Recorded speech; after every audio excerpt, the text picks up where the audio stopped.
A reading from Genesis. In the beginning, when God created the heavens and the earth was a formless void, and darkness covered the face of the deep, while a wind from God swept over the face of the waters. Then God said, "Let there be light," and there was light. And God saw that the light was good, and God separated the light from the darkness. God called the light day, and the darkness he called night. And there was evening, and there was morning, the first day. And God said, "Let there be a dome in the midst of the waters, and let it separate the waters from the waters." So God made the dome and separated the waters that were under the dome from the waters that were above the dome. And it was so. God called the dome sky, and there was evening, and there was morning, the second day. And God said, "Let the waters under the sky be gathered together into one place, and let the dry land appear." And it was so.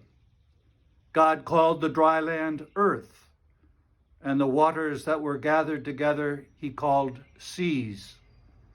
And God saw that it was good. Then God said, "Let the earth put forth vegetation, plants yielding seed, and fruit trees of every kind on the earth that bear fruit with the seed in it." And it was so. The earth brought forth vegetation, plants yielding seed of every kind, and trees of every kind bearing fruit with the seed in it. And God saw that it was good. And there was evening, and there was morning, the third day. And God said, "Let there be lights in the dome of the sky to separate the day from the night, and let them be for signs and for seasons and for days and years, and let them be lights in the dome of the sky to give light upon the earth." And it was so. God made the two great lights, the greater light to rule the day, and the lesser light to rule the night, and the stars. God set them in the dome of the sky to give light upon the earth, to rule over the day and over the night, and to separate the light from the darkness. And God saw that it was good. And there was evening, and there was morning, the fourth day. And God said, "Let the waters bring forth swarms of living creatures, and let birds fly above the earth across the dome of the sky."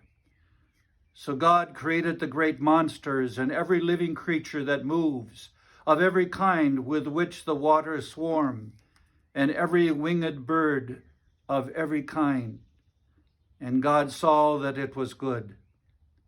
God blessed them, saying, "Be fruitful and multiply, and fill the waters and the seas, and let the birds multiply on the earth." And there was morning, and there was evening, the fifth day. And God said, "Let the earth bring forth living creatures of every kind, cattle and creeping things, and wild animals of the earth of every kind." And it was so. God made the wild animals of the earth of every kind, and the cattle of every kind, and everything that creeps upon the ground of every kind. And God saw that it was good. Then God said, "Let us make humankind in our image, according to our likeness, and let them have dominion over the fish of the sea, and over the birds of the air, and over the cattle, and over all the wild animals of the earth, and over every creeping thing that creeps upon the earth." So God created humankind in his image. In the image of God he created them. Male and female he created them. God blessed them, and God said to them, "Be fruitful and multiply, and fill the earth and subdue it, and have dominion over the fish of the sea, and over the birds of the air, and over every living thing that moves upon the earth. God said, "See, I have given you every plant yielding seed that is upon the face of all the earth, and every tree with seed in its fruit. You shall have them for food. And to every beast of the earth, and to every bird of the air, and to everything that creeps on the earth, everything that has the breath of life, I have given every green plant for food." And it was so.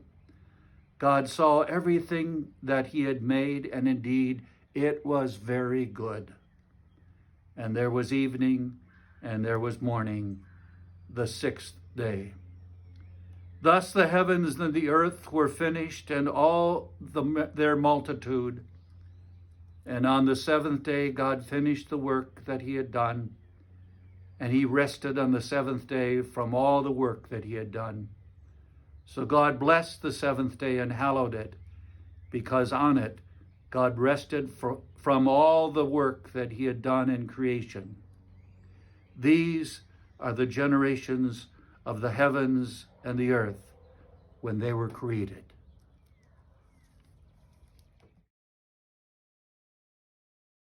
When I was little, I loved the story of Noah and his ark. I just thought the idea that you could have your own floating zoo of wonderful animals who all behaved themselves and walked on into an ark 2 by 2 was adorable.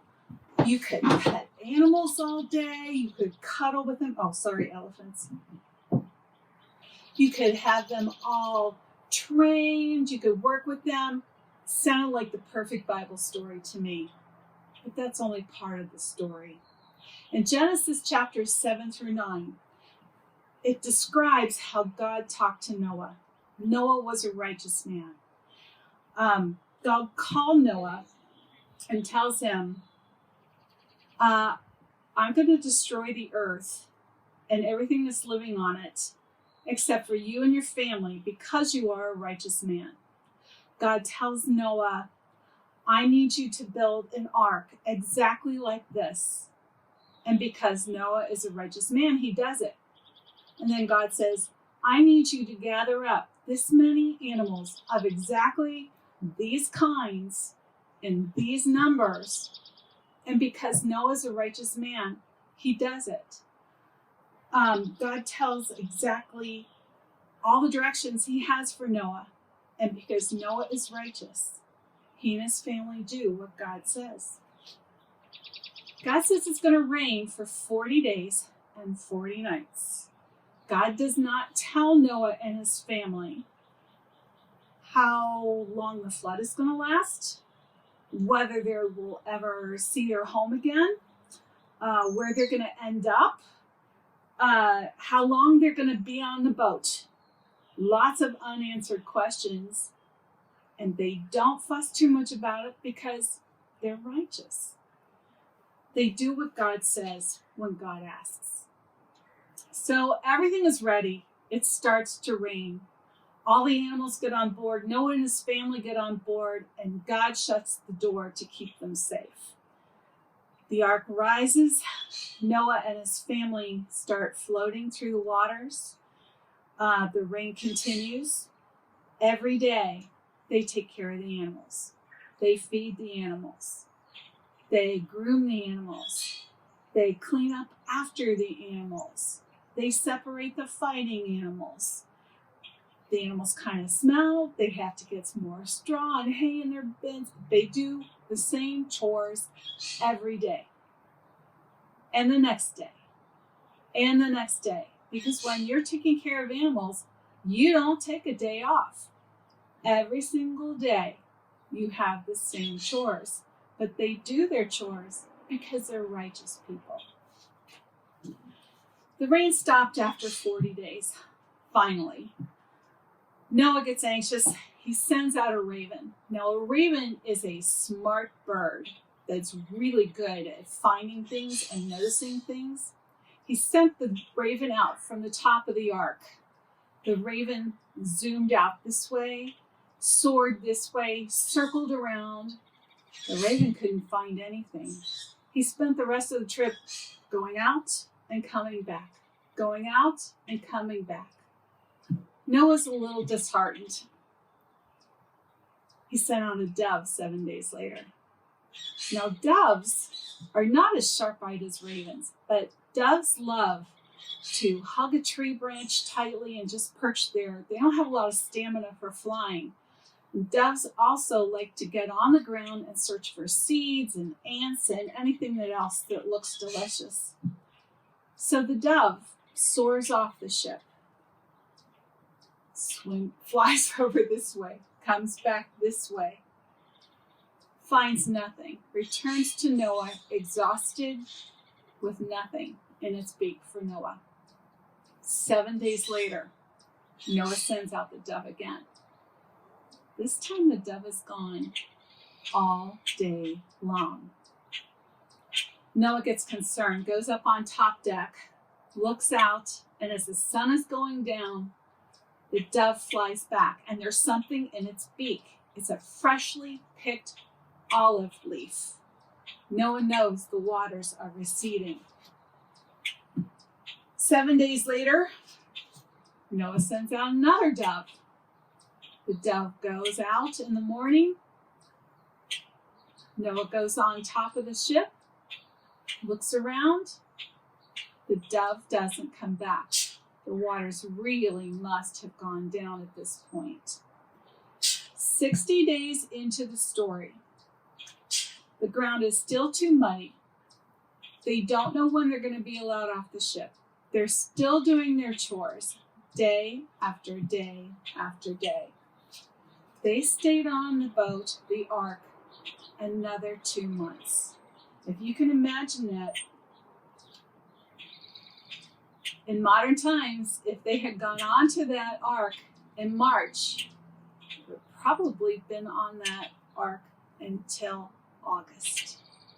Finally, God says, "Come on out. I want you, your wife, your 3 sons, their wives, and every living creature on that ark. Come on out. I need the animals to go out. I need the animals to have babies. I need them to multiply. I need them to rebuild the populations on the earth and go out in the world and make things good again." Can you imagine the tumult trying to get off that ship and get everybody out? So they came out. God wasn't finished yet. God looked at Noah. He said, "Noah, you are a righteous man. I need to make a covenant with you." Now, a covenant is a solemn promise with a symbol. He said to Noah, "I covenant with you and your descendants forever, and every living creature that flies in the air or crawls on the ground. I will never destroy all the earth by flood again. And you will know this and remember it when you see my mark in the sky. I will put a rainbow in the clouds."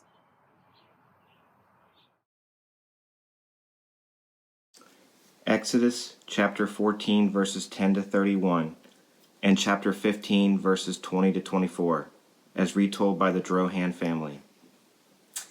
As the Israelites continued, they looked back and saw the Egyptians chasing them down. The Israelites said to Moses, "Hey, bro, why are you leading us to die in the wilderness, bro?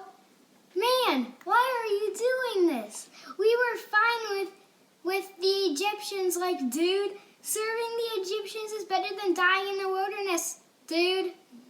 Moses said, "Chill, don't freak out. The Lord is going to take care of you. We're all good. You're never going to have to see these guys again." Then the Lord said to Moses, "Stop complaining, just go.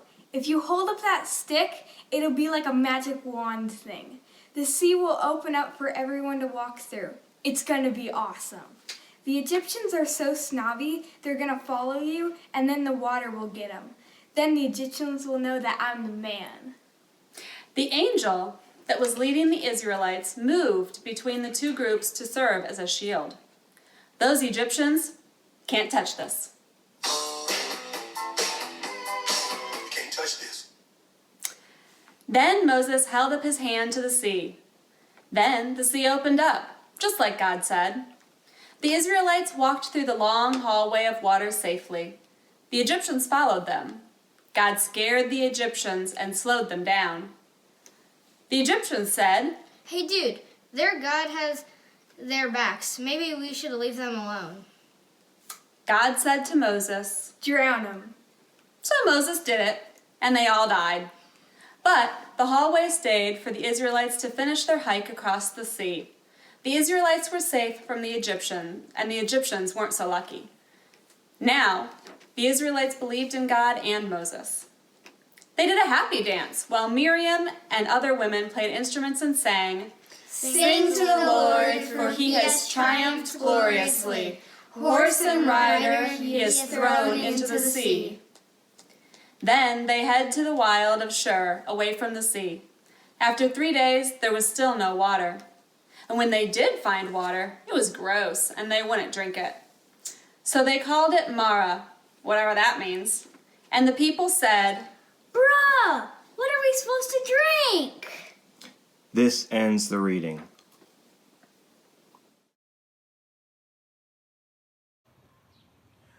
A reading from the book of Ezekiel, chapter 37, the Valley of Dry Bones. The power of the Lord came on me. His spirit brought me away from my home. He put me down in the middle of a valley. It was full of bones. He led me back and forth among them. I saw a huge number of bones in the valley. The bones were very dry. The Lord asked me, Son of man, can these bones live? I said, Lord and King, you are the only one who knows. Then he said to me, Prophesy to these bones. Tell them, dry bones, listen to the Lord's message.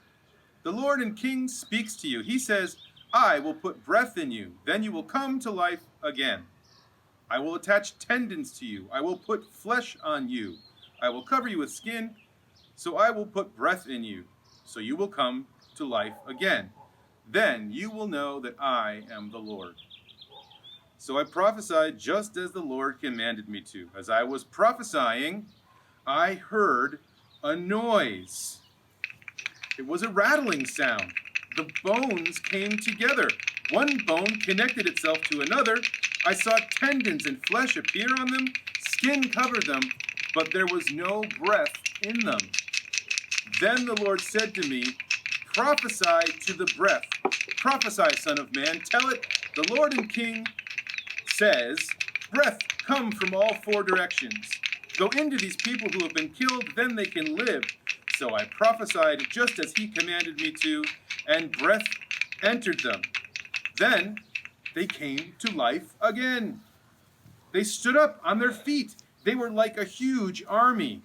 Then the Lord said to me, Son of man, these bones stand for all the people of Israel. The people say, Our bones are dried up. We've lost all hope. We are destroyed. So prophesy. Tell them, the Lord and King says, My people, I am going to open up your graves. I am going to bring you out of them. I will take you back to the land of Israel. So I will open up your graves and bring you out of them. Then you will know that I am the Lord. You are my people. I will put my spirit in you, and you will live again.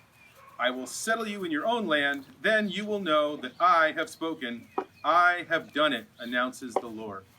The word of the Lord. Thanks be to God. I'm alive! I'm alive! I'm alive! I'm alive! I'm alive! I'm alive! I'm alive! I'm alive! I'm alive! I'm alive! I'm alive! I'm alive! I'm alive! I'm alive! All right. I'm alive! King Nebuchadnezzar made an image of gold, 60 cubits high and 6 cubits wide, and set it up on the plain of Dura in the province of Babylon. He then summoned the satraps, prefects, governors, advisors, treasurers, judges, magistrates, and all the other professional officials to come to the dedication of the image he had set up. So the satraps, prefects, governors, advisors, treasurers, judges, magistrates, and all the other professional officials assembled for the dedication of the image that King Nebuchadnezzar had set up. And they stood before it. Then the herald loudly proclaimed, Nations and peoples of every language, this is what you are commanded to do. As soon as you hear the sound of the horn, flute, zither, lyre, harp, pipe, and all kinds of music, you must fall down and worship the image of gold that King Nebuchadnezzar has set up. Whoever does not fall down and worship will immediately be thrown into a blazing furnace. As soon as they heard the sound of the horn, flute, zither, lyre, harp, and all kinds of music, all the nations and peoples of every language fell down and worshipped the image of the gold that King Nebuchadnezzar had set up.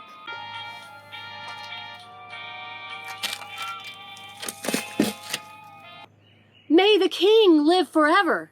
Your Majesty has issued a decree that everyone who hears the sound of the horn, flute, zither, lyre, harp, pipe, and all kinds of music must fall down and worship the image of gold, and that whoever does not fall down and worship will be thrown into the blazing furnace. But there are some Jews whom you have set over the affairs of the province of Babylon, Shadrach, Meshach, and Abednego, who pay no attention to you, your Majesty.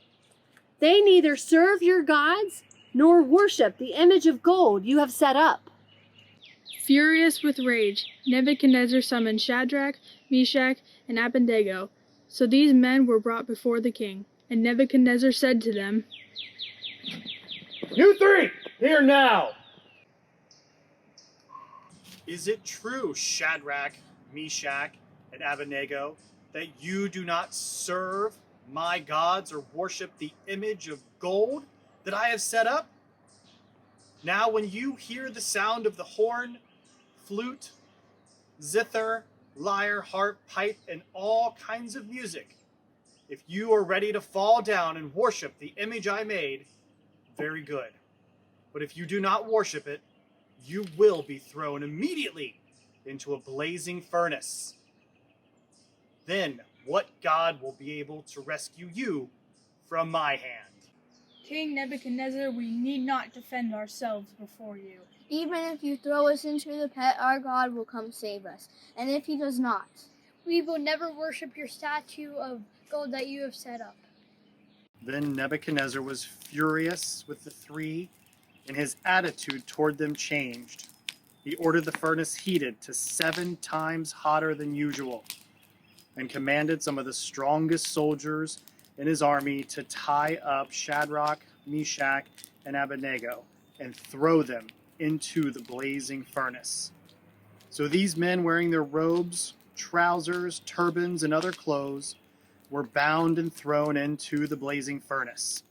The king's command was so urgent and the furnace so hot that the flames of the fire killed the soldiers who took up the three firmly tied and fell into the blazing furnace. Then King Nebuchadnezzar leapt to his feet.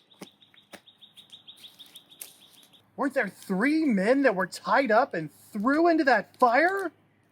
Yes, your Majesty, certainly there were. But look, I see 4 men walking around in the fire, unbound, unharmed. Then the 4th looks like a son of God's. Shadrach, Meshach, Abednego, servants of the Most High God, come out, come here. So Shadrach, Meshach, and Abednego came out of the fire, and the satraps, prefects, governors, and royal advisors crowded around them. They saw that the fire had not harmed their bodies, nor was a hair on their heads singed. Their robes were not scorched, and there was no smell of fire on them. Praise be to the God of Shadrach, Meshach, and Abednego, who has sent his angel and rescued his servants. They trusted in him and defied the king's command and were willing to give up their lives rather than serve or worship any god except their own God. Therefore, I decree that the people of any nation or language who say anything against the God of Shadrach, Meshach, and Abednego be cut into pieces, and their houses be turned into piles of rubble, for no other God can save in this way.